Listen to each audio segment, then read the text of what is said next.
நேரத்தில் அத்தனை பேரும் நீங்கள் பார்க்கிறீர்களோ, யாரும் யாருக்கும் எந்த இடைஞ்சலும் செய்யாமல் பார்க்க முடிகிறதோ, அந்த மாதிரி உங்கள் இறைவனை நீங்கள் காண்பீர்கள் என்று நபிகள் நாயகம் ஸல்லல்லாஹு அலைஹி வஸல்லம் எங்களுக்கு சொல்லி இருக்கிறாங்க.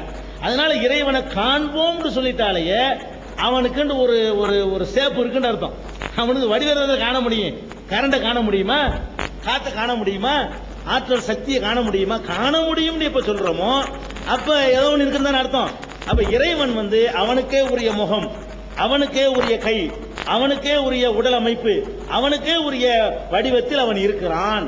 அதை இந்த உலகத்தில் அழிகிற வரைக்கும் யாரும் பார்த்ததில்லை, பார்க்க முடியாது, இனிமேல் பார்க்க முடியும் என்று சொல்றதுனால இறைவன் உருவமற்றவன் என்பது இஸ்லாத்தின் நம்பிக்கை இல்லை. சூனியம் அல்ல இறைவன், ஒண்ணும் இல்லாததுக்கு பேர் இறைவன் அல்ல. ஒரு சக்தி மட்டும் அல்ல இறைவன்கிறது. இறைவன்னா அவன் இருக்க. இன்னும் சொல்ல போனா இறைவன் அரிசி என்ற ஆசனத்தில் வீற்றிருக்கிறான். குர்ஆன் சொல்லுது, அர் ரஹ்மானு அலல் அர்ஷிஸ்தவா, அரிசி என்ற ஆசனத்திலே அல்லாஹ் வீற்றிருக்கிறான் என்று திருமறை குர்ஆன் சொல்லுகிறது. அதனால இறைவனுக்கு முகம் இருக்குது என்பதில் உங்களுக்கு எந்த ஒரு டவுட்டும் வர வேண்டாம். அடுத்து அந்த ஐயாவுடைய கேள்வி என்னன்னு கேட்டா, நபிகள் நாயகம் காலத்தில் உள்ளவங்க லாத்து மனாத்து என்றெல்லாம் அந்த சிலைகளை வணங்கினதாகவும் சொல்லப்பட்டிருக்கிறது. அந்த சிலை இப்பவும் மக்காவில் இருப்பதாக சொல்லப்பட்டிருக்குன்னு கேட்கிறாங்க. இப்ப கிடையாது. ஆனால் நபிகள் நாயகம் அந்த பிரச்சாரத்தை துவக்கக்கூடிய நேரத்தில் 360க்கு மேற்பட்ட சிலைகளை வணங்கினாங்க. அதுல முக்கியமான சிலைகள் 3. 360 சிலைகள்ல முக்கியமான சிலை 3. ஒன்னு லாத்துங்கிறது, இன்னொன்னு உஸ்ஸாங்கிறது, இன்னொன்னு மனாத்துங்கிறது. லாத்து, உஸ்ஸா, மனாத்து என்று 3 பிரதானமான கடவுள்களை வணங்கி வந்தார்கள் என்று திருமறை குர்ஆன்ல உங்களுக்கு 53வது அத்தியாயத்தில் கூட பார்க்கலாம். அஃபரைத்துமுல் லாத்த வல் உஸ்ஸா வ மனாத்த சாலிசத்துல் உக்ரான்னு சொல்லி குர்ஆன்ல இருக்கிறது. லாத்து உஸ்ஸான்னு வணங்கி கொண்டிருந்தார்கள். அதாவது காக்கிறதுக்கு ஒரு கடவுள், அழிக்கிறதுக்கு ஒரு கடவுள், உருவாக்குறதுக்கு ஒரு கடவுள் என்று 3 கடவுள் கொள்கையை பிரதானமா வைத்துக்கொண்டு, அது அல்லாம சின்ன சின்ன குட்டி தெய்வங்களாக நிறைய கடவுள்களை அன்றைக்கு வணங்கி வந்தார்கள். இப்ப கிடையாது. நபிகள் நாயகம் வாழ்கிற காலத்திலேயே அந்த நம்பிக்கையிலிருந்து மக்கள் விடுபட்டு ஒரு கடவுள் தான் என்றதுக்கு வந்த பிறகு 14 நூற்றாண்டுகளாக அங்கே லாத்தும் கிடையாது, உஸ்ஸாவும் கிடையாது, மனாத்தும் கிடையாது. நபிகள் நாயகம் வாழுகிற காலத்திலேயே அந்த மக்கள் எல்லாம் திருந்தி அந்த நம்பிக்கையிலிருந்து விடுபட்டுட்டாங்க. இப்ப கிடையாது. இப்ப இருக்கிறதாக எந்த புத்தகத்தில் எழுதி வச்சாலும் அது தப்பு. நபிகள் நாயகம் வாழ்ந்த காலத்தில் அது 2 சொன்னாரு, லாத்து மனாத்து, அதோட எக்ஸ்ட்ரா உஸ்ஸாண்டு 1, இந்த 3 இருந்ததாக இருக்கிறது. அடுத்து அவருடைய கேள்வி என்னன்னு கேட்டா, லூத்து என்ற ஒரு இறை தூதர் இருந்தார் நபிகள் நாயகத்துக்கு பல லட்சக்கணக்கான வருஷங்களுக்கு முன்னால். அவருடைய காலத்தில் உள்ள மக்கள் என்ன பண்ணாங்கன்னு கேட்டா, ஓரின சேர்க்கையில் ஈடுபட்டு இருந்தாங்க. ஆணோட ஆண் சேர்ந்துகிறது, திருமணம் செய்யறது கிடையாது. அதை திருத்துறதுக்காக அனுப்பப்பட்டவர் தான் லூத்து என்ற இறை தூதர்.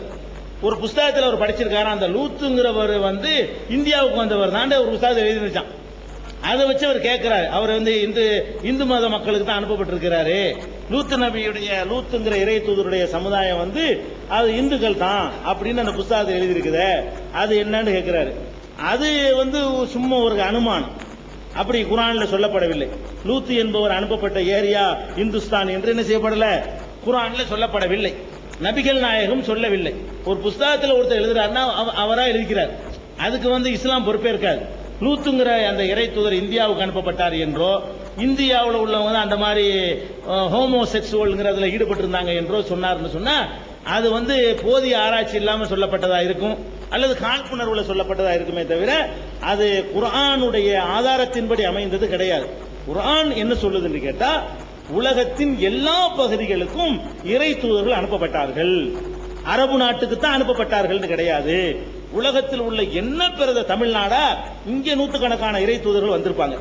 அவங்களை இத்தனை பேர் நம்ம கடவுளாக்கி இருப்போம், அவங்க இறந்து போயிருப்பாங்க, கடவுளாக்கி இருப்போம். அதே மாதிரி உலகம் முழுவதும் இறை தூதர்கள் அவங்கவுங்க பாஷையில, அரபுல தான் எல்லாரும் அனுப்பப்படல.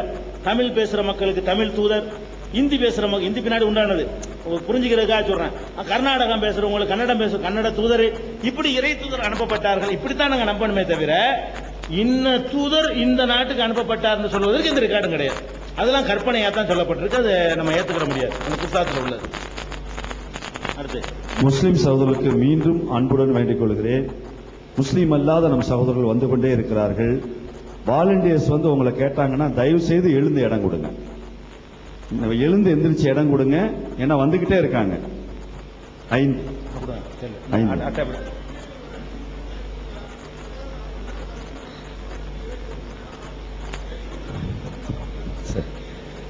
கேள்வியை சுருக்கி கேட்க சொல்றாங்க.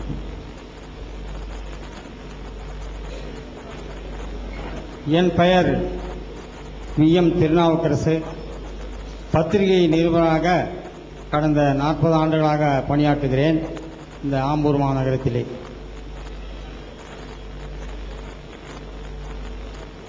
இந்த இஸ்லாம் ஓர் இனிய மார்க்க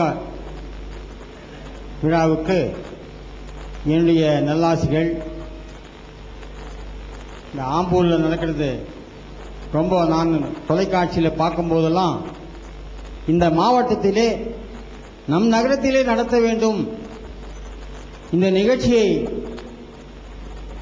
நம் மாவட்ட மக்கள் பார்த்து அவருடைய உள்ளத்திலே எழுகின்ற அனைத்து மதத்தினரும் உள்ளத்திலே எழுகின்ற கேள்விகளை அவரிடத்திலே ஐயா இடத்திலே கேட்க வேண்டும். நானும் அவரை சந்தித்து வாழ்த்துகள் தெரிவித்தேன் முதன் முறையாக இந்த மேடையிலே.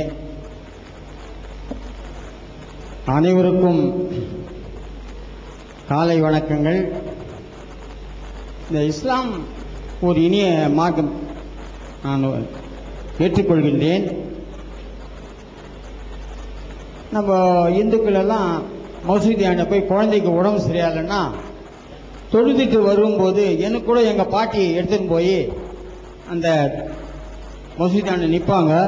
அந்த வாசற்படியில் நின்னா அவர்கள் தன்னுடைய அல்லாஹ்வுடைய பேரருளை அந்த குழந்தைக்கு நோய் நொடியின்றி இருக்க வேண்டும் என்று வாழ்த்துவார்கள். அதே போல நாகூருக்கு நான் சென்றேன். இந்த நாகூரில்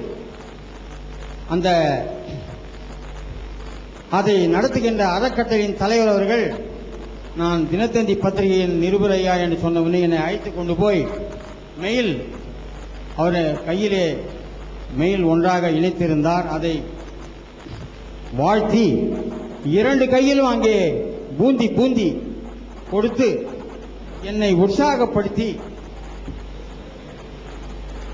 சென்றார். நான் ஞானிகள் வரும்போதெல்லாம் அவர்களை சந்திக்க வருது. இப்படி இருக்கும்போது ஆம்பூர்ல ஒரு பெரிய தொழிலதிபர், தோல் தொழிலதிபர் நெய்மத்துல்லா அவர் பெயரே, அவர் நகரமன்ற உறுப்பினராக இருந்தார். அவர் மெக்கா மதினாவுக்கு போகின்ற ஒரு பாக்கியம் அவருக்கு கிடைத்தது. அவர் என்னிடத்தில் சொன்னார். நான் போய் அவருக்கு வாழ்த்துக்கள் தெரிவித்தேன். அவர்கள் போய் திரும்பி வந்தார். அப்பொழுது அவர் இல்லத்திற்கு சென்று அவரை கட்டித் தழுவி என்னுடைய ஆசைகளை தெரிவித்தேன்.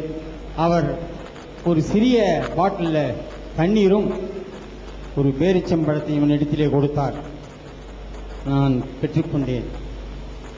அதே போல 30 ஆண்டுகளுக்கு முன் சென்னை மாநகரத்துக்கு போப்பாண்டவர் வருகை தந்தார். எப்படி வந்தார் அவர்?